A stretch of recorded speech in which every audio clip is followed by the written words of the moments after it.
Welcome back, folks. This is Joe with Steel Blade Woodworks, and today I'm going to bring you along on a little quick tutorial, or let's just say how-to video on cutting Formica. So let me get set up and we'll get some close-ups on how I cut Formica. So as you can see here, we got a little piece of Formica strip, and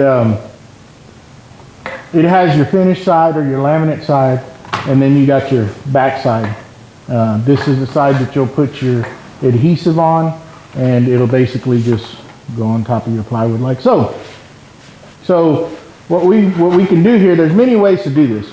You can cut this with a circular saw, but you're going to need the right blade. And the other way that can be done is with the box blade, and you want to score it on the back side here, not the finish side, the back side. You can use a simple box blade here and a straight edge and put it on your mark, and you're just going to hold firmly and score it.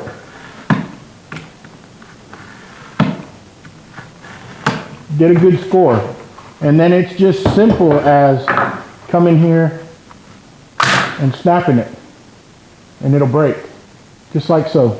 Now just keep in mind, this is a little sharp, and sometimes you got to come in here with a real fine file and file it down. So another way to accomplish this cut is by using a cordless router. Today it's the Ryobi with a pattern bit. This bearing will reference this face of this board. We've got our line lined up here. Clamps, use clamps because this will move and it'll throw you off. So we're going to just go ahead and make a cut here and cut these two pieces in half. Here we go.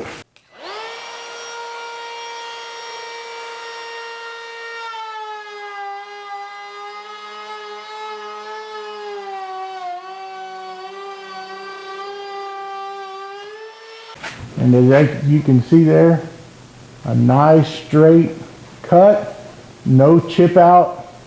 And this is by far one of the best ways to go that I've seen, is to accomplish a good, smooth, clean cut, is with the pattern bit. So if you have this available, this is about the best way to do it. And this is a Diablo pattern bit. I suggest to try to get the smallest or narrowest bit you can, so you don't use up so much material when you're cutting. But that's how we do it, and there you go. I will recommend, if you do get this router, go up to a bigger battery if you're going to be using this for bigger routing projects, because this a 1.5 amp hour battery won't last very long. If you're using this quite a bit, you need to move up to a bigger battery. Other than that, this works great for quick little projects that you need to do. That'll handle it. So I hope you found this useful, and if you did, please leave some comments below. Subscribe to the channel, because we're going to have quite a bit projects here building out my shop, and this is just the beginning. Y'all have a good day. Bye now.